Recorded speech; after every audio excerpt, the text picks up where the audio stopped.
Hello and welcome back to another video. I'm Michael Wilde, and today I thought we'd do something slightly different.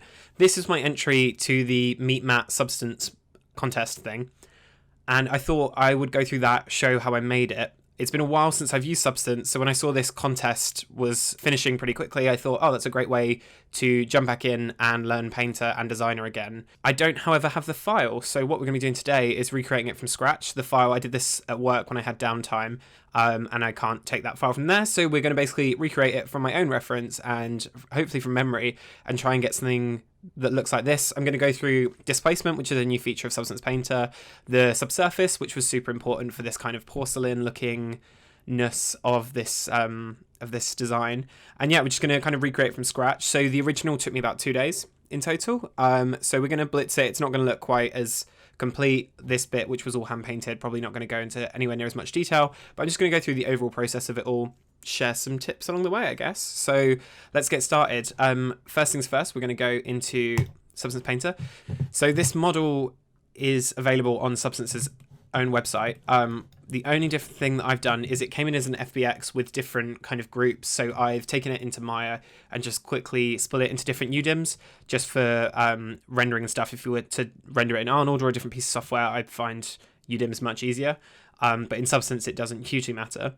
So first things first, we're going to bake this object, so I've got all the data for it. I'm gonna go down to the texture set settings, and this is kind of what I do every single time that I start a new Substance file is I bake. So I'm just gonna go down here and we're gonna go to bake mesh maps. And I don't need ID for this. I don't need thickness. Actually, no, we'll keep thickness as well. You never know. Yeah, let's just do all the rest. And I'm gonna do them for this. I'm gonna do them at 4K.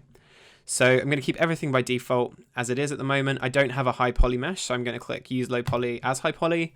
And the only other thing is I'm going to go to curvature and I'm going to turn off enable seams, and I'm going to apply that to every UDIM. The reason I do that is, I don't know, just when I've done projects before, I can see black seams, and I don't know if Substance takes that into consideration, because by default it is turned on. It seems like a weird thing to turn on by default, so I always just turn it off, just for my peace of mind. And then I'm going to bake all these text sets, and yeah, I'm going to pause the video whilst it does that because it might take a sec. Cool, so that's done. So I'm going to hit OK on that. And then the next thing I know is we've got these channels by default, but like I said, I want to do displacement. I want to do subsurface. So I'm going to just go add, and we're going to add, I think it's scattering, and I'm going to make that, I'm just going to, yeah, linear 8-bit is fine for now. And then I'm just going to add that to all of these channels, so that when I make new textures, then it picks that up as well in fill layers and stuff. Cool. And then I can't actually remember if I need to do displacement or if it uses height, so we'll probably do that one later. So the new displacement settings are somewhere in here. So we're going to go to activate subsurface scattering. That's important. I need to turn that on. And then we're just going to go to shader settings, and I think we need to enable it in there. We're going to turn up the subdivision count on that. We're going to change it to, yeah, that's cool for now. Subsurface is enabled. I'm going to change it to skin. I'm going to keep it on skin. I found translucent gave me really long render times before, so we're just going to keep it on like that for now. So in theory, when I add, let's just quickly add a new fill layer, and we're going to change that to, we're going to turn the scattering, making sure it's got scattering on now because I've added that channel, then it gets added into new fill layers. If I turn the scattering up, yep, perfect. You can see that here, that we now have subsurface scattering, which is great because for porcelain-like materials, if you don't have a bit of light bleed with subsurface scattering, it can look really weird. Obviously, you don't want too much because it starts to look like wax and clay, but that's great. And then what I'm going to do is I'm also going to check that the height is working. So if I push that out, it doesn't seem to be, so let's just double check all this. Yeah, cool. So it's using the height as the channel, and then displacement, I need to turn the scale up. Perfect. That means displacement is now working. So I'm going to set that to 0.1 because that seems like a good level, and then I can always change that if needs be. So I'm just going to set this back down. Cool. So we've got this fill layer here. I'm going to reset everything, and great. So we're going to just get started really. So the way I like to work in Substance, I think I've done a video on this previously, but especially when using UDIMs, I like to work in groups because then I can instance that folder across to the other texture sets, and I just work on in a singular texture set UDIM And then if I need to paint individual bits, because you can't do that inside of instances, I will just copy the folder across, and then at the last minute, I'll make any personal changes for each texture set. So that might not make sense now, but what I'm going to do is I'm just going to delete that, and I'm going to go to add a folder, and I'm just going to call this instance, and then I'm going to right click, and I'm going to go instance across texture sets. So it's going to add it to 1002, 1003. So now let's add a fill layer inside of here. And we're going to drag that in there. And you'll see straight away, when I change the height, it changes the height on all of them. So that's why instancing is super powerful. In Substance, it's a really cool feature, actually. But it would be cooler if UDIMs worked properly. But hopefully soon. So what we're going to do is I'm going to have the reference up on my other screen, just so I can remember kind of what I did. I had set up a Google Drive just with loads of images. So it was kind of, you can sort of see here.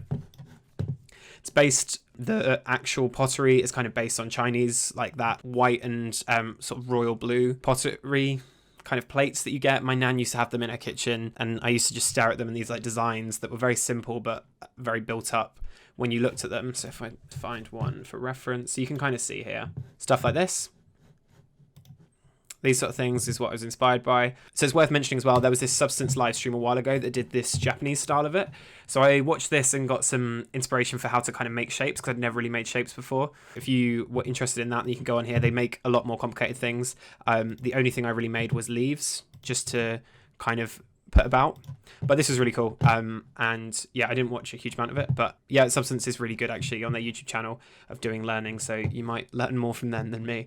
Cool. So I was kind of aiming for this sort of thing. I wanted fairly plain around the edges, like you kind of get these florals, and then in the center on the face part, I wanted to do something a bit more intricate. You can kind of see that here. So what we're going to do is we're going to set up this porcelain material. We're going to get these cracks on, we're going to get these leaves on, and then the rest, these bits, for example, were hand painted. This was fairly procedural, and then this was all hand painted. So we'll look at that afterwards. Then we'll set up this gold, set up this kind of chipped away part down here, and then maybe look at the base, and we'll kind of call it there. There should be quite a lot in that already. So let's set up this pottery ceramic material first. So what I'm going to do is I'm just going to move some sliders. So base color wise, I want it to be quite bright. I don't really want any color in there. I found that even if I was adding a bit of blue, it just made it feel a bit too cool. So let's just change. Let's have a look if we can get something in there. It just felt like even that, I don't know. We'll leave it at that for now. Height wise, we're going to leave that as is, because we're going to set that up separately. Roughness. The good thing about Substance is you can just kind of drag sliders and find something that works for you. These are all just going to be kind of base values for now. I'm quite liking that. And scattering we want to be fully on. Because we're working with the skin shader, then it's made it a bit red, so I can go back into the display settings, I think it was. No, it was shader settings. And I can change this red color to something a bit less like skin. I'm going to just go for something fairly white, and I'm going to change the scale on that as well, because I want it to be fully scattering, but I don't want it quite as waxy as that looked, because you really will start to lose details. So we're going to go, we'll try that for now, and then I might maybe a little bit more. Yeah, we'll go with that. That already looks better if I turn it off and on. You can just see that light seeping in a bit. Perfect, cool. So let's set up this shader. So that's a good base, but I want to get the leaves in and I want to get those cracks in. Those are the most important parts. And then I probably want to break it up with a bit of roughness and a few extra details, and we'll probably leave it at that for this video. So in Substance Designer, I actually made these leaves myself. Again, I've never really worked with shapes, so I'm not going to go through how I did this because it's probably not the correct way to do it. But you can kind of see the result here of this one. So this was just making a leaf pattern and then kind of scattering it around, giving some kind of variation on the shade, just so that when they sat on top of each other, they weren't blurring into one.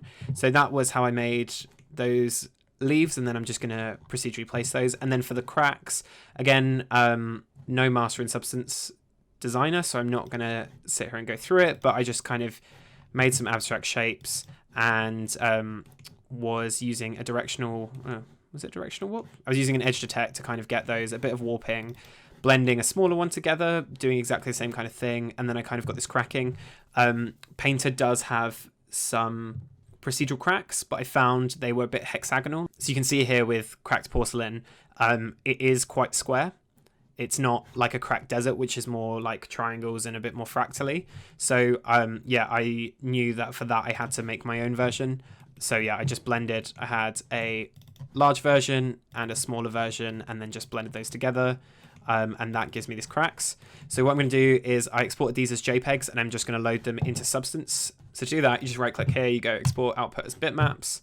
We're going to do just the cracks and the leaves, and I'm just going to do them to the desktop for now.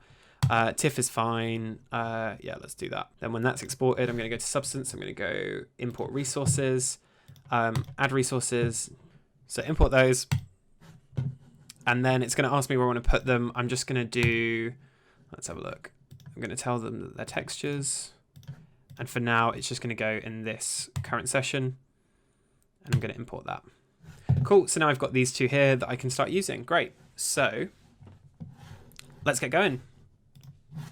So first things first, if we do have a look at these cracks, you can see that they don't actually break up the surface of the material.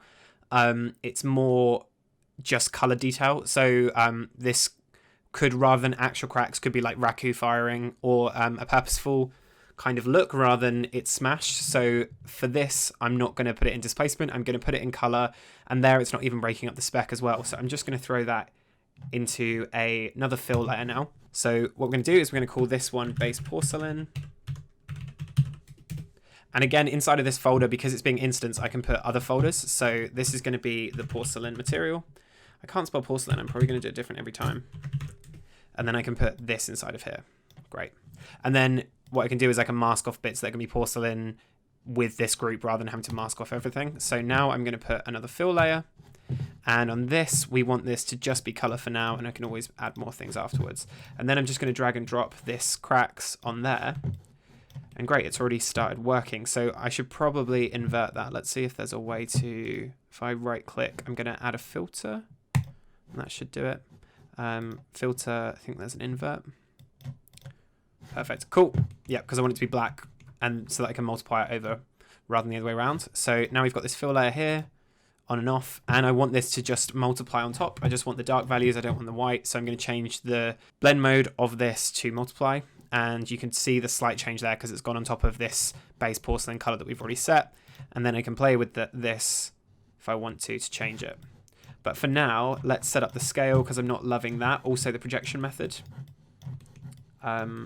Let's see, we might change that, but we'll see for now. So what I'm going to do is I'm going to go to this fill layer.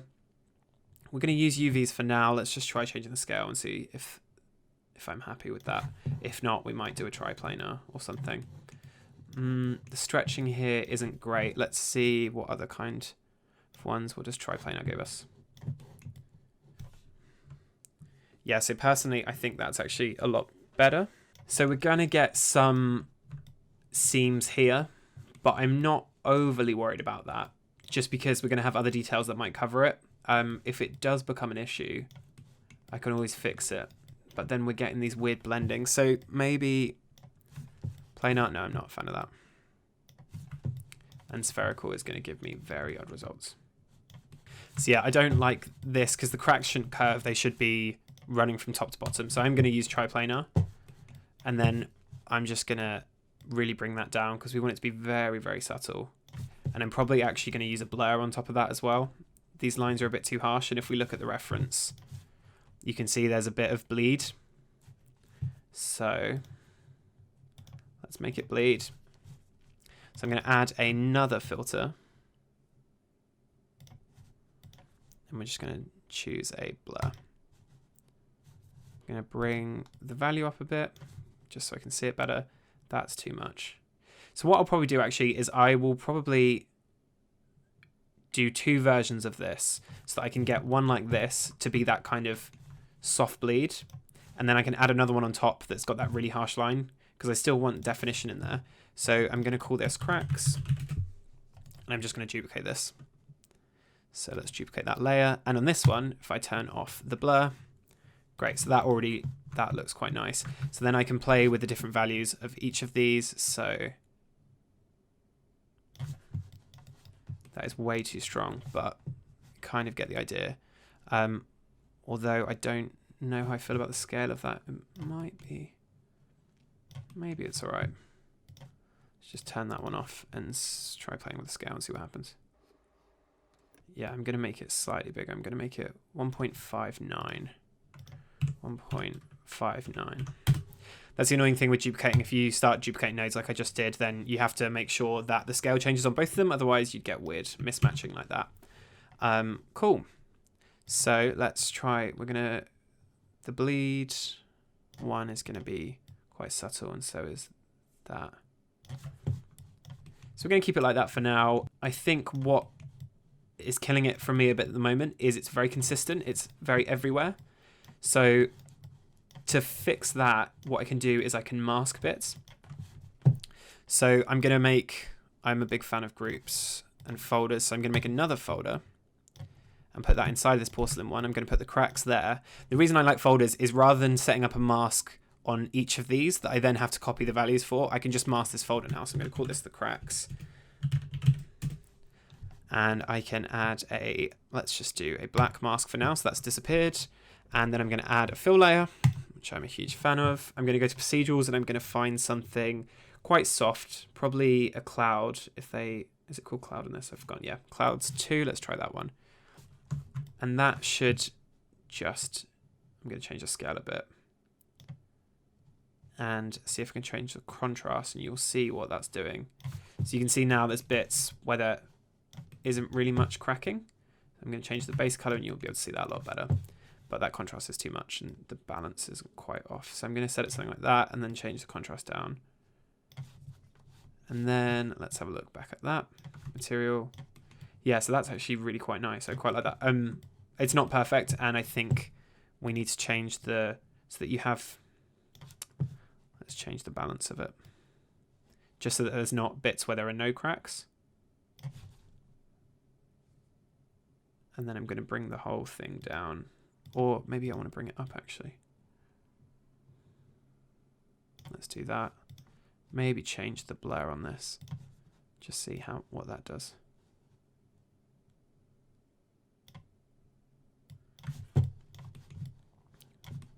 Cool. Yes, I'm actually quite happy with that. There's another little bit. I could sit here finessing this for ages. So I'm just going to do it like that. So there's still something somewhere. I don't want it to be ever completely clear with no cracking. But yeah, let's leave it like that. And if I just add a fill on top of that, you'll see a pure white fill. You'll see the difference that makes. Turning that off and on. Just looks a little less CG, a little less perfect. Cool. So up next for this porcelain material, if we have a look back at this ref, you can see there is a little bit of breakup on the displacement. I'm not going to do that. I quite like having it smooth. Although it almost looks a little bit like egg, like an eggshell where there's ever so slight amount of bump. For now, I'm going to leave that. But what I'm going to do is I'm going to try and get some of these spots, these like black kind of pock marks, and hopefully that will help break up the surface. And then I'll play with the specular roughness, and that will help it stop looking so perfect like it does at the moment. So the problem with white as well in Substance is like this is completely overblowing because of the environment map that I'm using. So what you can do is you can either raise it or lower it, or you can rotate it as well if the highlight isn't in the right place for you. So I'm going to pop that back to 0. Let's just pull this out a bit. Yep, so the exposure is back to 0, and then I can just rotate that so I've got something a bit better. Again, it's still a bit extreme. And then you can also change these HDRIs that he's using. So maybe there's a slightly overcast one. I like the beach one, which I think is this one. That's a bit too warm. Let's just quickly pop through some of these. That's nice. Cool, there we go. So there's still some highlights on this, but it's not glaring, and I'm just going to rotate that. Perfect. Cool. And you can really see how soft that is with the SSS now that they've added. I think that's a really great feature that they've got that. And it runs pretty quickly. Granted, I'm only using 3 UDIMs at the moment, but it is running pretty quick. And even the finished thing that I was doing was running fairly smooth, which is super impressive. Cool, so next up, let's just break up this spec a bit. So easiest way to do that is, if I close this, I'm going to add another fill, haven't worked it out by now, I'm a huge fan of the fills. I'm going to just change it to roughness, so we're only working on the roughness here. And if we go down here, we've got these grunges. I'm a big fan of the grungy wipes because it just looks, you've got some of the fingerprints and stuff in those. It doesn't suit every occasion. On this, it might be a bit much. This one is quite low contrast though, so I do like that. So I'm going to drag and drop that in, and we're just going to see what that does. I'm going to switch over to the roughness channel just so I can see the scale of it a bit easier without having to kind of second guess. And we'll probably do something like that. So that's 3.39. That looks good to me. And so if I turn that on and off, you can see what that's done. So I'm actually going to, I might just add so that it, oh no, I'm doing that in the base color. This always gets me in Substance. So you need to make sure that when you're doing blend modes for different channels that you switch over here, for example. So I need to change this to roughness. And I'm going to set the roughness to add now. There we go. So that's actually done something. So if I were to change the balance and the contrast of that, then I'll get just those kind of smears, which is sort of what I want. So that I'm keeping my base value that I've set up in this base porcelain fill. So if I hop back over to material, and I'm going to turn that off and on, it's probably not going to make a huge difference. But it just breaks, this is a very consistent highlight here. And now we've just got a bit more variety to it. Because it's so white and so bright, then the easiest way to break this surface detail up would be a normal displacement. You can kind of see there, we're seeing a bit of the smear. And if I turn that off, it's just perfect. So what I'm actually going to do is I am going to add a bit of wobble overall, like I was talking about the eggshell thing. So this fill layer we're just going to call smear roughness. It's really important to name these. I don't always do it, but when these folders start getting quite large, I do it. I mean, I could add a displacement detail in here. If I clicked height, then it would give me another thing, but I quite like doing them separately just so I know what everything is. So I'm just going to call this disp breakup. And I'm going to set this to height only. This I want to be really, really subtle. So let's see, probably black and white spots, but I feel like that might have too much contrast in it. I want it to be quite smooth. Obviously that's ridiculous at the moment. So what I can do is I can hit over to the height and change that there. I mean, I'm probably just going to have it at 1. Even that look like 5 is way too much. Let's set that to 2 and see what happens. See, even that's starting to look like an orange skin or like cellulite-y. So let's set that to 1. Yeah, that's quite nice. A bit of subtle detail there. I'm going to try changing the scale though, because I feel like it does just look a bit like orange. Peel. Turn that off and on. Yeah, just a little something. That does help with the specular highlight actually. And then another thing, I'm going to add quite a small detail on this, but you can just see these little black dots. I'm probably going to ham it up a bit. I did in the final renders. Let's have a look at that. I don't know if you can see them, but you can see these kind of little spots here and there, like these little chips. So I'm just going to add some of those. They help break up the highlights again. So how am I going to do that? I'm going to add another fill layer. I'm just going to call this chips. So we are actually we're going to keep color on this. We're going to keep height. We're going to keep roughness. Metallic doesn't matter because we're not working with a metallic thing. Normal doesn't matter. Scattering. I don't actually know if, I assume chips won't change the scattering value because it's not a different material. It's just revealing bits underneath. So we don't need to change the scattering value either. This one's going to be quite different because we're going to do this mainly with masking. So what I'm going to do is I'm going to set it up a bit darker. I'm going to make a fair bit rougher. And the height, we're going to bring it in a bit. So obviously that's doing it to everywhere, but what I'm going to do is I'm going to right click this, I'm going to go add black mask, and now it's nowhere. So what I'm going to add is a fill layer, add a fill, and we're going to test off really quickly. Let's do, is there like this dirt 2? Let's see that. So this is exactly what I want really, just nowhere near as consistent.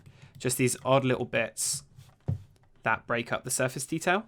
So I'm going to up the contrast just so that it's a bit tighter.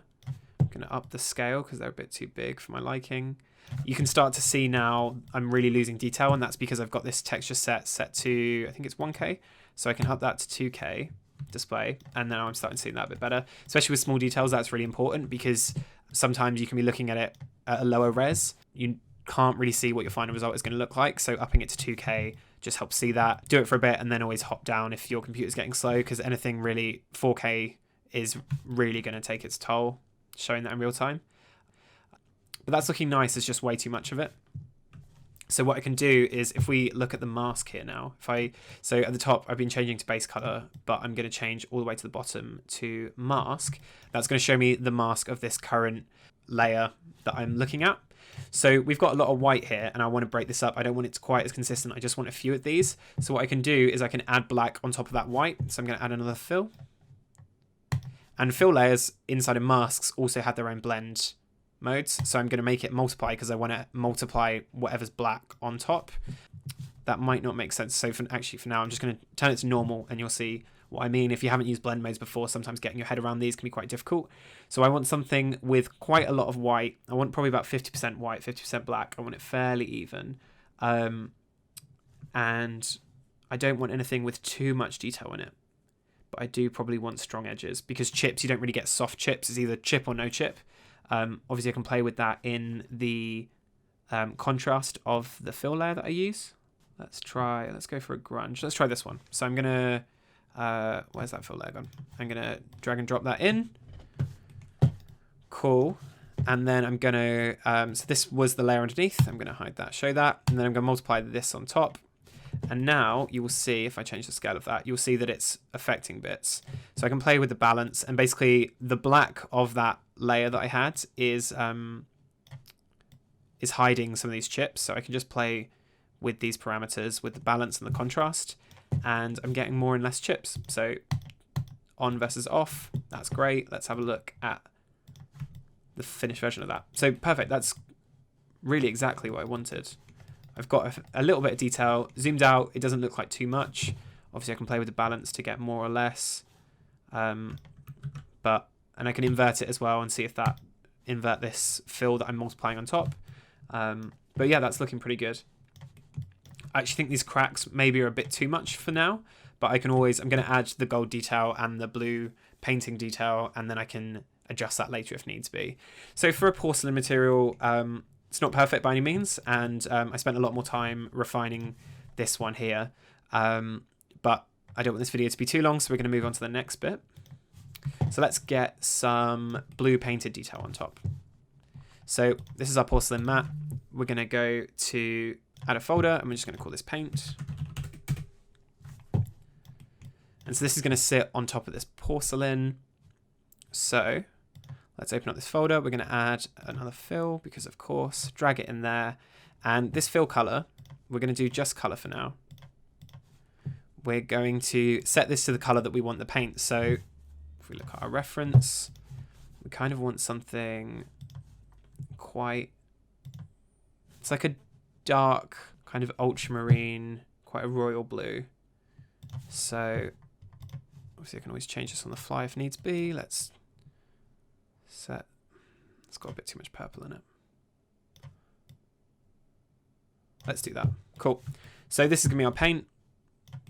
You can see now, as soon as I've added something that isn't white, you're seeing a lot more detail from this spec roughness, which is really nice actually. Often I'd layer up a couple of spec roughnesses. I wouldn't just use one fill like I'm doing in this. This is purely for time, and I'd spend a lot more time finessing it, but hey ho. So this is going to be our paint color. Let's call this, actually, sorry, this is going to be our paint leaves. So then I'm going to add a black mask. What's going to be in this black mask? Well, of course it's a fill. So we're going to go back to project. Where was the ones I imported?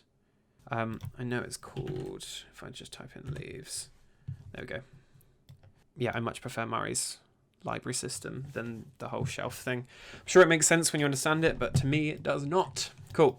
So that's looking cool. Don't love the scale, so we're going to set the scale. Probably something like that. Again, they're looking super sharp. And if we look at these kind of hand-painted things, open image in a new tab, you can kind of see it doesn't have these perfect edges like mine does at the moment. So we can fix that, don't worry. But let's, scale-wise, maybe a bit more. Problem is, because we're using UV projection, this one is much bigger than this one because the UVs aren't the same because it's a curved surface. So to fix that, we're going to change it to triplanar. If you don't know what triplanar is, basically it projects it from the front, the side, and the top. And where there is a curved surface, for example, it blends between them. So you can see here, it's probably getting a projection from the side, the top, and the back. So you can get some weirdness. You can change the projection settings to alleviate that. And you can change the hardness of it. So you can see now this is where it cuts off from the top and the side. So we're getting a line there. This isn't the best triplanar projection node. Mari's is pretty good because you can change the settings and the threshold of it quite well. But it will do, I guess. But yeah, you can see here that where it's having some projection issues.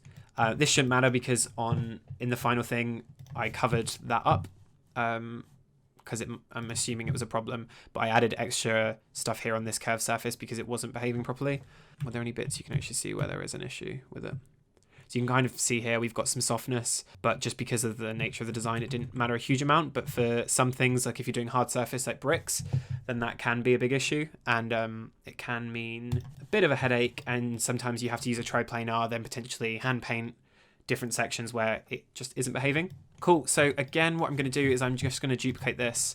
Let's assume this scale is fine. I'm going to duplicate this layer and I'm going to add a blur onto the bottom one. So if you want to add a blur to it in Substance, you either work on the actual layer or you work on the mask. So I had the mask selected. So I want to make sure that I'm adding a filter to the proper paint rather than a filter to the mask. Oh no, sorry, I tell a lie. I want to make sure I want to blur the mask, don't I? Because I don't want to blur the blue because it would just stay blue. So I'm going to add a filter to that. And we're going to go blur. And you should see now we've got this blurred underneath. And that just makes it already look a bit more soft and like it's been hand painted. And then I can take that one step further. On this top one, again, it's looking quite perfect. So I'm going to add a filter to this one. So if I go add filter, and I'm going to use, I believe it's called slope blur.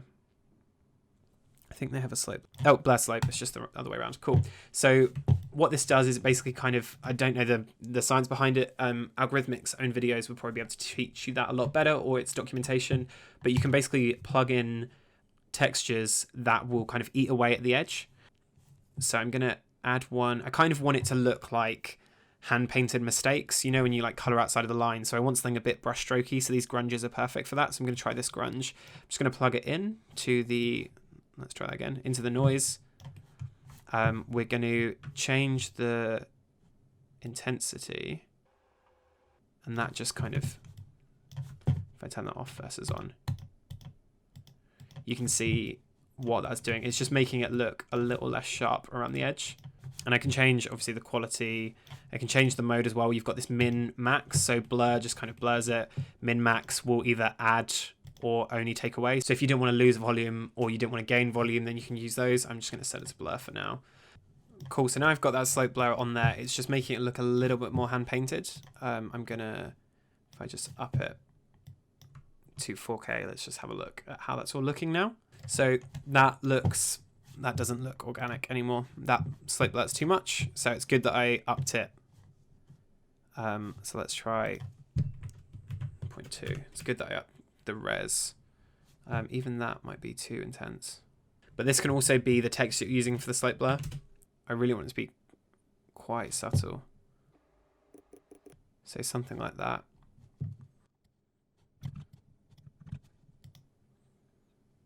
I can also blur. That's quite good. So if I blur the source parameters, then that stops me getting it quite as faceted. So let me change that intensity back up to 0.2. See how that looks with a blur. Something like that. I can change contrast as well. I don't know what this source tiling does. Oh, that just makes the effect bigger or smaller. Cool, so if we turn that off and on, you can sort of see, basically it's just wobbling the edges, that slope blur, just to add a little bit of organicness. Yeah, so that's looking pretty good. Obviously, because I've got different values in these leaves, in this mask, if I switch back to the mask, then you'll see that not everything is pure white, which is why I'm getting these weird cracks kind of showing through there. So I could fix that. In the final thing, I didn't.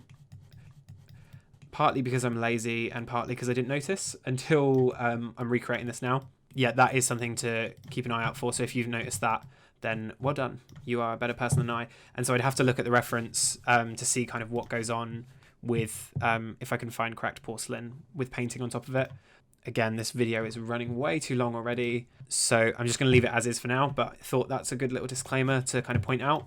So let's have a look at the gold next, because that really helped bring this together. So for the gold, I'm going to, guess what, make another folder. Let's drag this in here. We're going to call this gold. Actually, very quickly before I do that, something else worth noting, apart from those cracks, is these chips. Now we've got this paint on top of these chips. So these chips actually want to come out of the porcelain material and they just want to go on top of everything.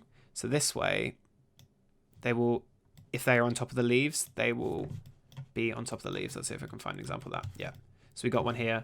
I'm going to just undo that change and it should, you'll see the difference hopefully. Or not. Again, that's probably because I've got a fairly soft mask on these.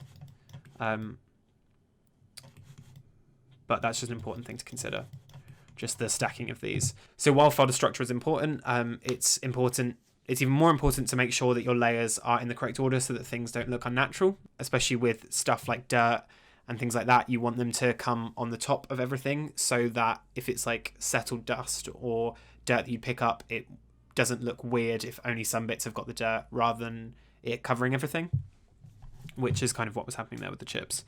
Cool, so let's add the gold. So the gold, actually, I'm going to mix it up a bit and I'm going to use a predefined material for this just for speed. So we've got, I wonder what this gold damage is like. We've got gold pure, which basically is just a fill layer with all the kind of correct values. I'm going to use gold damage and we'll just see what this smart material has. So a smart material is just a folder structure like I've kind of been making. But it will have some funkier things going on inside of it. It will have some masking and it'll be using curvature and stuff, all of which I haven't really touched at the moment. So that's quite nice. So we've got obviously some chips because the chips are on top of everything for now. So the chips are probably going to need to come actually under the gold because the chips will be just for the paint and just for the porcelain. So let's move that underneath and see what happens there. Not a huge amount, weirdly. But inside of this gold folder, we've just got some edge detailing. So that's smoothing out the edge. We've got some dirt, which looks like, I'm assuming the mask is an ambient occlusion based one. Yep, called it. So we'll keep that on, that's all right. We've got these roughness stains, which is exactly sort of a similar thing that I was doing earlier, where I just added a fill layer with a mask to add a bit of roughness. We've got some roughness grain, so I'm not entirely sure what that one is. It seems to be some sort of triplanar of a fractal. We've got some surface grain, which is just high fidelity noise, and we've got this gold pure. So I think I'm actually gonna get rid of this surface grain. I don't want it to be super grainy. And this roughness grain, don't want that either. Don't want this roughness stain. So really what I'm going to keep is these default colors and the smoothed edge I quite like and the dirt. So I could have sat there and constructed that from scratch. I wouldn't necessarily recommend using smart materials all the time. It can be very obvious if you're kind of dragging and dropping things, and I would really recommend kind of learning how to make things from scratch. The difference with gold is it is metallic. So the metallic slider is at 1 instead of 0. So if we change that to 0, you'll see the difference that the metallic does. So metallic defines its specular color from the base color, and its reflection are all defined by that. If you don't know a huge amount about channels in general, I'm going to have a video coming out soon that explains every single channel, so you understand what a metallic is, you understand what a spec roughness is. So far, I've kind of assumed that you have some understanding of that if you're playing with Substance.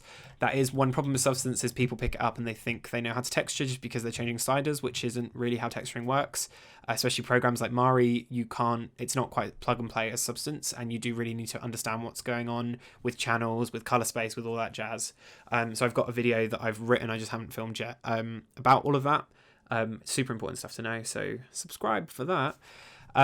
Yeah, cool. So what I'm going to do with this. So I'm quite happy with all these things so far. I might change the color a bit so it's a bit more royal. looking, maybe that's a bit too much. You can always change it later on. But we also, because this gold needs to stick up, we want to add another fill layer. Actually, no, I'm going to do it in the base one. I'm going to just go to the gold pure. I'm going to go to the height. Where is it? Height, and I'm just going to raise it because we want this gold to look kind of like super glue and stick out. You know what I mean. You'll see what I mean if you don't know what I mean. And we can get rid of this gold damage folder that came with the smart material. I'm just going to drag and drop these into this gold folder here, and then that gold folder is going to get the mask on it. So let's add black mask. And here's the fun bit. So now what I'm going to do is I can just paint this wherever I want it. So I'm going to go to the paintbrush, and I'm going to set my I'm going to make sure that I've got white as my color for painting.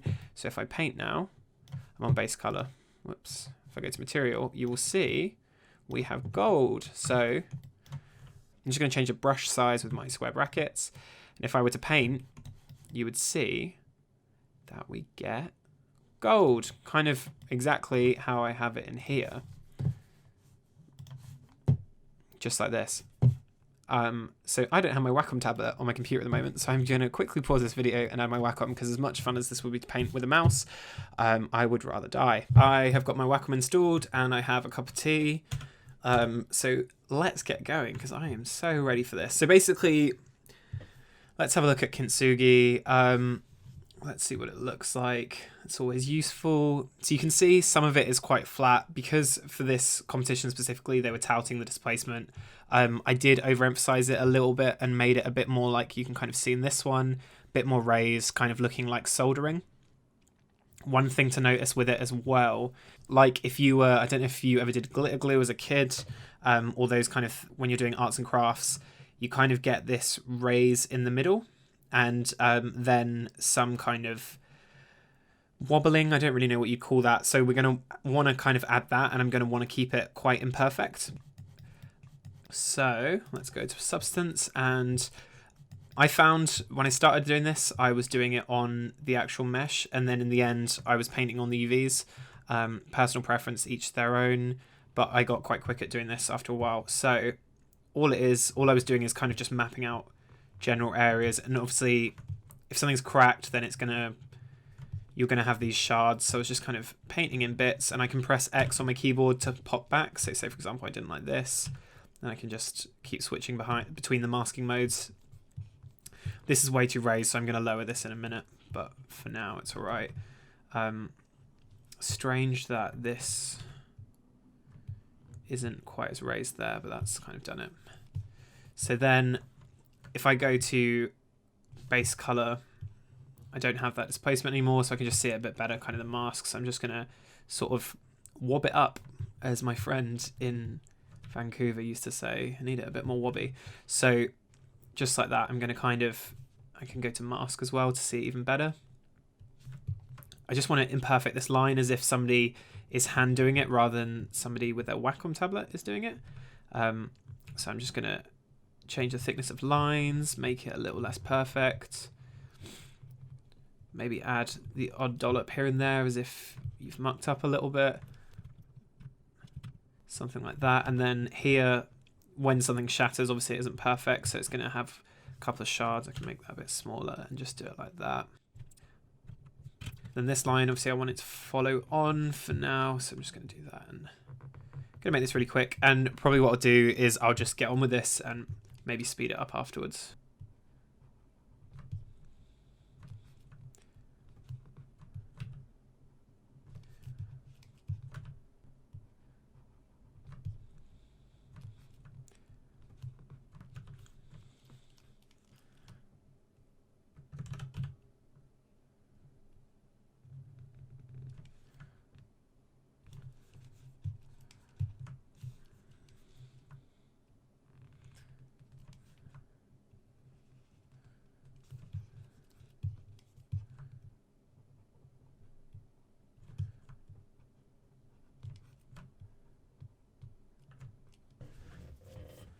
So yeah, that's looking all right for now. I mean, a little bit. You can tell some of it needs a bit more refinement, but for a quick demonstration, I think that kind of works. let's just... So this height, I'm not quite sure what's going on here. So what I'm going to do is I'm just going to check everything that has got height information on it. And see if, yeah, so this smooth edges is stopping the height information on the edge. So I'm just going to turn that off. Oh no, I'm going to keep it on, but I'm going to, what's it doing on roughness? So it's adding some nice roughness detail. So I'm going to keep the height that it's just getting from this height that I added on the bottom. And then I can just play with that myself.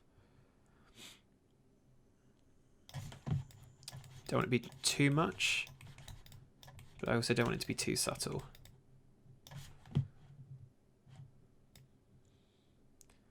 Let's kind of keep it like that. And then I'm going to add another fill layer. And on this one, we're just going to call this, let's call it height wobble. We're going to set this just to height. And on this one, I'm going to go to procedurals, and I want something quite subtle. So it's probably going to be a clouds again. Clouds 2 is quite good. Let's try clouds 1 just because obviously way too much. We're going to go to height on the blend modes. And I'm going to set it to, rather than linear dodge.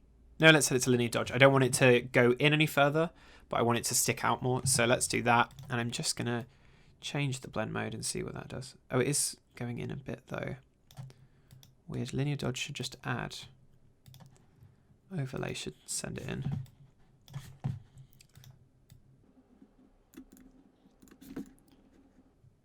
Anyway, that looks all right. So let's do that. And then we're just going to... So basically what I'm trying to do, I'm probably going to up the contrast just so it's a bit more apparent. I'm just trying to get some...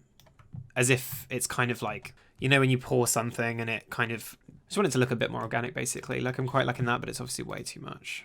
So let's... Oh, what about if we set that to...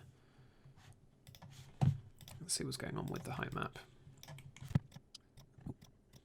Why is linear dodge multiplying as well? I think that's probably too much contrast. So let's do that, and then we'll bring this down a bit.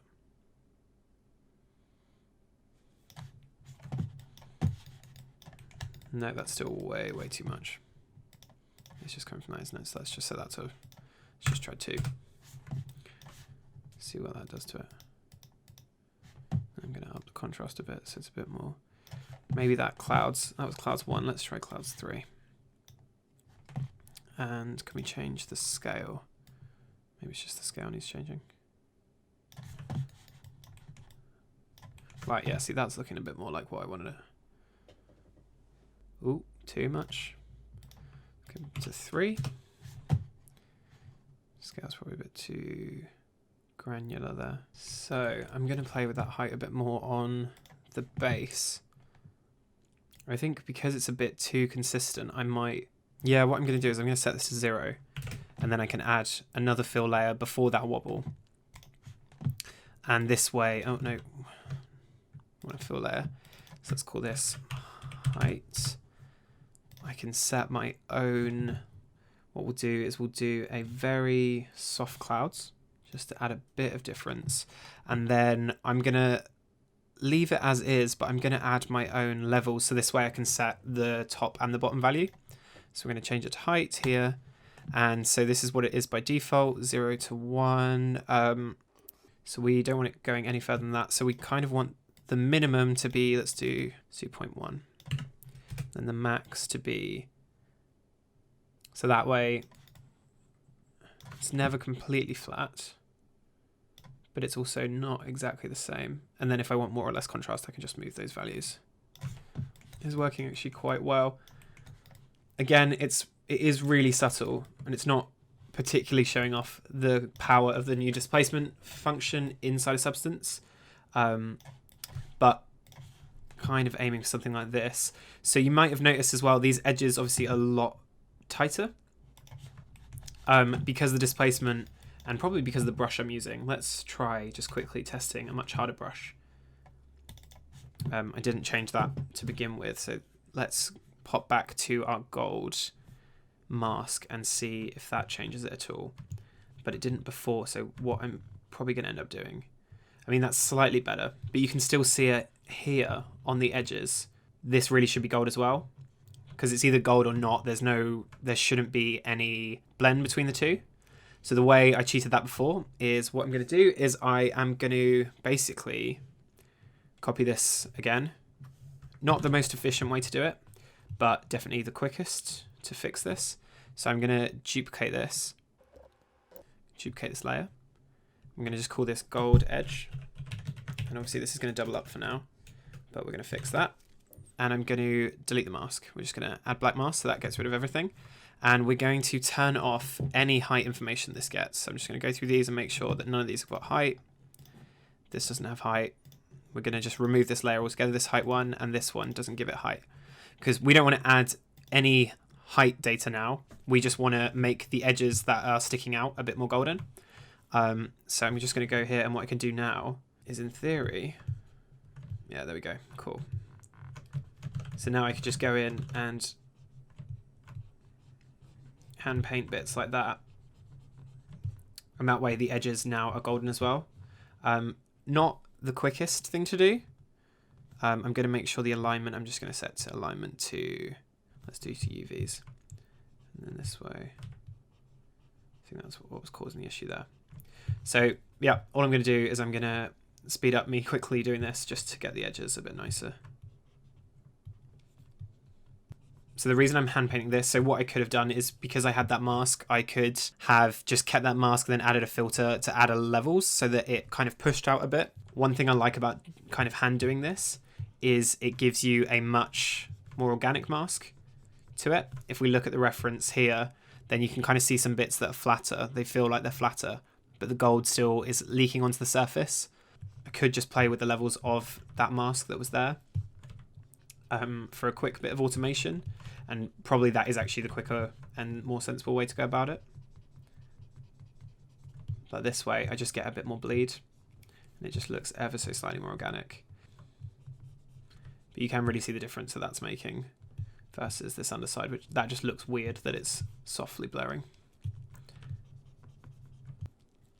With these hard to reach areas, it can be a bit more useful just painting on the UVs. So which one is this? Let's just mark that quickly. It's over here. So I can't quite get that edge, so I can just go in here. Yeah, so as you can kind of see, this hasn't instanced onto the other UDIMs. We've only kind of got this on the head. Why is that? That's because everything we've been doing up until this point has been procedural. It hasn't been hand painted. But now that we're doing something hand painted, this doesn't translate onto different UDIMs and their UVs. So this is where instancing kind of falls down a bit in Substance. So what I would need to do is I'm going to bring this outside of our instance folder so that it no longer instances to everything else. And all I would do is I would kind of copy and paste this and the other gold one. Let's pop this. And then what I would do is I would just copy and paste this to a different UDIM. I put it on top here. So I paste that of this map. Oh shit. This mask doesn't line up, so I'm going to delete this mask. Oh. And then I'm just going to make sure it's above the instance version. And now I want to draw that. I've got gold here. So I can do exactly the same thing now on here. And then in 1003, which is a stand, if I wanted to do it there, then I would do exactly the same thing. Obviously, the stand I had wooden, so that wouldn't affect it. But on here, I can now just go in and do it like this. So let's just quickly add a few bits and pieces.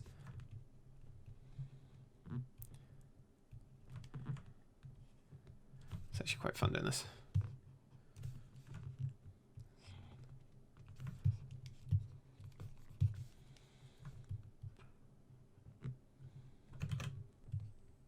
So the actual thing, I tried a little bit harder getting these to look nice.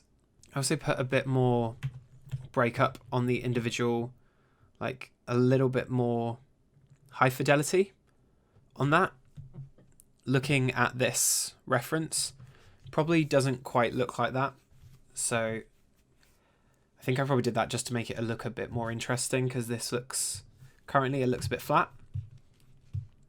But really for that, because it was a competition thing, I thought I might as well make it as visually interesting as possible rather than trying to hit exact realism. But so it's kind of whatever your brief is. If you were working at a VFX company and you had to hit reference of something, then obviously then reference is king. This, for a little YouTube video, it doesn't matter quite as much. But we're gonna just because of one of the things I want to show off later, we're just gonna put some more cracks here because we're gonna add a bit of displacement to these tiles just so they look a bit all off kilter. Cool, so something like that. That looks good. Yeah. Cool, so it's editing mic here. We have reached already quite a long video, so I'm splitting this one up into 2 parts. The second part will be up in the next day or so. I'm just finishing editing it now. Hopefully this has been of some use. Check out the second part for finishing all the last little bits. If there's any questions you have, please feel free to leave them below. Yeah, take it easy, and hopefully you'll join me in the second part to see this finished up.